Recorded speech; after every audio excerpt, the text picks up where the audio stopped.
It is week 8. Here are some buy low targets. There are a lot of studs underperforming right now you can take advantage of. First up is Marquise Brown. Talked about him last week, so just going to go over it quickly. He has an elite air yard share, target share, all that. Looks really great and is dealing with Josh Dobbs at quarterback. Getting a crazy amount of targets, and then he's going to get Kyler soon. Kyler's already practicing and looks like he should be good to go. So, it should get only better from here, and he's had a couple of bad performances in a row at this point, and I think you could buy low, and I still see him as a solid wide receiver too. So I'm looking to buy Marquise Brown still. Go check out our video last week to get more in-depth stats for Marquise Brown, as well as our next guy, Brandon Aiyuk. Yep. Brandon Aiyuk, again, we talked about him on a video last week, so go check that out for more in-depth information. But he is the best adjusted strength of schedule for wide receivers moving forward. And coming off another bad game, which wasn't even terrible. He did hit double digits. I think you can buy low on him right now. Yeah, and he has, in the playoffs, I know he gets Arizona and Washington as two of his matchups. Washington in the fantasy championship game, so I would try to target him. The schedule is just nuts going forward, so especially for wide receivers. All right, a running back you guys can target is Bijan Robinson. Hasn't had any dud performances, but the reason you can afford him is because he hasn't had those big blow-up games that the other running backs in this elite tier have, the really 30-plus point games that win you a week. And while that can be seen as a downside, I think that he still has the chance to do it with just his talent, and as well as the offense he's on should be enough to get it done for him. He's got a good offensive line. He's running behind. He has the second best adjusted strength of schedule for the fantasy playoffs as well. So if you're primed for the playoffs, he's a player I'm willing to target to sort of dominate in those 3 games. He gets Carolina, Indianapolis, who's been a really good matchup. They just shootouts against Indianapolis, and then Chicago in the championship. I'm not worried about the lack of usage around the goal line as far as targeting him. Obviously, it lowers him down a tick, but if anything, it would allow him to get more upside in the future if he can get a little bit of that share. Yep. Next up is going to be T. Higgins. I don't think you can really have asked for a worse start of a season than T. Higgins has currently had, just due to injuries and their offense being sucky. But I think their offense is starting to click. This looks better the last 2 weeks. And then with him healing up from that rib injury, he's really only played half of each of the past 2 games. The game that he got injured in, he only played a half in. And then coming back from his injury the first game, he really only played half the snaps in that game. But coming off this extended rest, I think you'll see him from the bye week. I think you'll see him start playing more snaps, and the offense really clicking now that they have a bye week to get everything settled and Joe Burrow should be pretty much over the calf injury by now. So I think T. Higgins' best is moving forward. Yeah, it's a lot of getting healthier for the Bengals, and everybody knows they had a rough start. T. Higgins has only really had 1 good game, so out of 7 weeks, that's pretty bad. Obviously, you had the bye week in there, so that is another benefit, is that you're past the bye week. So we like trading for players that have had their bye, and him getting healthier, Burrow getting healthier. Hopefully the team is starting to trend in the right direction, and T. Higgins will be competing for whatever his new job is going to be. So he's going to want to get a bunch of stats in before he potentially leaves the Bengals or gets a contract or whatever it is. So I believe that T. Higgins can get it together, and the Bengals in general, and I guess that leads me into the next guy who's also a Bengal, and that is Joe Mixon. Aaron, what do you like about buying Joe Mixon? So he hasn't really had a blow-up game this week. He's just been consistent around that 11 to 14 PPR points a week, which gives you a solid baseline, a solid floor. I believe the majority of us out there dealing with the RB landscape at the moment would love to have a consistent 10 to 14 points. He's gotten the 70 or more % of the offensive snaps every single game. Again, as we touched with T. Higgins, the offense should get better. It should start clicking, which if the offense is better, that should lead to more touchdown opportunities for Joe Mixon. And I looked up a trade database on current trades that Mixon is involved in, and he's going really, really cheap. A lot cheaper than what I thought he was going for. So you could try trading like a temporary running back plus one of your bench players for him, and more than likely it's going to get the deal done. I think a lot of managers are just disappointed in Joe Mixon because he hasn't really had the blow up games and he's not, blowing it up. He's just been super consistent. I like if you could move like a Dante Foreman or Daryl Henderson or Royce Freeman, Chuba Hubbard, Jalen Warren, and add, a Josh Downs or somebody like that. If you could combo two pieces like that, a Rashee Rice, something like that for Joe Mixon, I would certainly do that.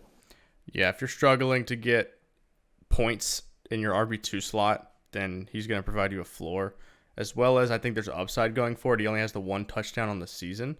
And I think he's a guy for positive regression. I think he can get more touchdowns as the season goes on. Obviously, touchdowns are hard to predict. But really that just makes the case that, that might be why he hasn't got enough touchdowns so far this year, as well as the fact that they've struggled. So, again, if you believe this offense is going to continue to get better and get back to what it has been the past couple of years, which I do, then I think you got to buy low on some of these Bengals options while you can, because otherwise it's going to be too late. I don't think that Mixon in particular is going to be back to prime Mixon or anything, or Mixon of a couple of years ago even. However, he's still getting a ton of work. He's been pretty dang involved in the passing game. I think he has 4 games out of the 6 with 4 targets or more, which is really good. So, yeah, ton of workload, 80+% of snap type guy. And although I think he lacks a little bit of the upside that he has in the past, he still should be somewhat involved. I saw a few trades of McLaurin straight up for Mixon. I saw multiple of those get done, and for me, I totally prefer the Mixon side there. If you can get a guy like that, it's basically they're going to get the same amount of points, but you're getting it at a scarcer position. So if you can sort of make that swap, I lean running back there. All right. Yep. A wide receiver you guys can target, Nico Collins. Again, coming out of the bye week, I think that Nico Collins is probably going to be the steadiest target here in Houston. He has been pretty up and down for fantasy, but the targets, I believe, will come, and I believe he will be the number one guy in that offense. I think there will be dud games. Like, he's not a locked-in wide receiver 1 or anything like that. He's not going to be one of the studs, but he's a guy who can win you a week. He can get you, those good, really high upside games, and you want guys like this rolling in your wide receiver 2 or your flex position. So, he hasn't done it in a while, so I think that's, going to allow you to get it pretty cheap, and still has the upside as the wide receiver 1, and CJ Stroud should continue to develop as the year goes on, I would assume. Obviously, he's had a super strong start to the season, and it could only get better if I, had to choose. I would predict that it's going to get a little better for Stroud as the year goes on, so that should bode well for Nico Collins. I guess we should talk about what we think the sort of breakdown for targets is going to be like for these 3 receivers. Aaron, what do you think about that? I think Nico will continue to lead the way. I think Tank Dell could continue to increase. I know he's been dealing with injury. He had a concussion and then obviously the bye week. So it's been a couple weeks since we've seen Tank Dell. I know he had those 2 blow-up weeks in week 2 and 3. So I think it'll continue to be Nico getting probably about 25-ish%, 23%, somewhere around in there. I don't think Robert Woods is going to be super involved for the entire year. I think as, Tank Dell gets more established, he's going to kind of eat into Robert Woods a little bit. And then the past 3 games, Dalton Schultz has been pretty involved. I do think that will continue to go forward. If you look at the first 3 games, he was basically a non-factor. And then the 3 games after that, he's been pretty legit. And I do think that will continue to go forward, especially as a red zone threat. Yeah, I agree with that. Robert Woods, I do see him sort of phasing out and becoming that wide receiver 3. Tank Dell is more of a boom-bust type of player, at least for this season to me. And Nico Collins is the one piece in the offense that I could see becoming a consistent fantasy option. Obviously, you're starting him every week, but I just don't want to see any more of these, low, like 4 or 5 point performances from Nico Collins. And I think there's a chance there. So I would try to buy low there. All right. Yep. Coming into our last receiver is going to be Devonta Smith. Now, I don't have really any advanced stats or anything on him. It's just the vibes, man. It feels bad. He's been pretty bad, and I don't think it will continue to stay this way. He's too good. That team's too good. Jalen Hurts is too good for him to be this poor all season. Currently, A.J. Brown is absolutely dominating as he becomes the third player in NFL history to have 5 straight games of 125 or more receiving yards, which is an insane run. But eventually, teams will adjust to that and start taking A.J. Brown away. And once they do, I think Devonta Smith will come back to the role that we knew and that we saw last year, the last 8 games, where Devonta Smith was the one that was going on an absolute dominant run. Yeah, it's not sustainable for A.J. Brown. And Devonta Smith still can get a lot of targets for you. And I think that eventually we sort of level out back to similar to what we saw last year, which was a pretty dang good run for Devonta Smith. And I think he'll have some more boom weeks for you. Talk about some names, straight up receivers would you rather have rest of the season compared to Devonta Smith? Let's start off Zay Flowers or Devonta Smith. Would you, if you're the Flowers owner, would you make that move? Zay Flowers. You keep Flowers? Zay Flowers. Okay, let's go a little lower. Sell George Pickens for Devonta Smith. That's a move I would like to make. So, selling high on Pickens. McLaurin, I would make that move as well. Let's look at some running backs with a similar value. I don't think you can sell Bijan Robinson anymore. I would have said that a few weeks ago. But you're going to have to go a little bit lower down the list for me if you want to sell a running back. Dameon Pierce, I would like to move on from. Would you move on from Aaron Jones if you had enough running backs to get Devonta Smith? If I had the running back depth, I would.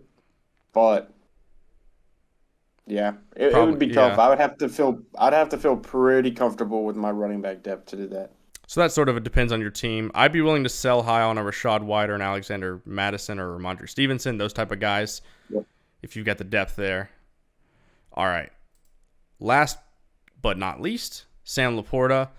I mean, everybody knows that Sam Laporta had a good start, and he's, as you can see, the tight end 4 on the season. And I think that's going to continue. I think he's going to be a top 5 guy. Probably locked in at the number 4 tight end. And he hasn't got it done for the past couple of weeks. So if there's ever going to be a buying window, it's now. And if you're one of these teams struggling at tight end, but maybe you got a guy who's hot for a couple of weeks and you just want to go ahead and sell high and buy low on Sam Laporta and combine it with a piece on your bench or something like that to get him, I would be willing to do that. I think he's going to be a locked-in top 5 tight end for the rest of the season. Obviously, he's a rookie. I expect him to continue to progress. And even in the last 2 games where he hasn't really performed for your fantasy team, he's gotten 11 and 7 targets.